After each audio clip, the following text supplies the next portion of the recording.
Once upon a time, there is a small cat named Luna. Luna lives in a big, green garden with many flowers and trees. Every day, Luna wakes up when the sun comes up. She stretches her legs and starts her day with a big yawn. First, Luna goes to find her breakfast. She loves to eat fish. After breakfast, she plays with her favorite ball. The ball is red and very bouncy. Luna chases the ball around the garden. She is very happy and runs very fast. In the afternoon, Luna likes to take a nap under a big tree.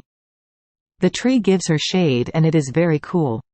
Luna sleeps for a long time. When she wakes up, she feels refreshed. Then, Luna goes to explore the garden. She sees many insects and birds. Sometimes, she climbs trees to see the view from the top. The garden is very beautiful. In the evening, Luna goes back home.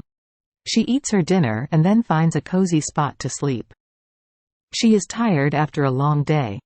Luna closes her eyes and falls asleep, dreaming about another day of adventure.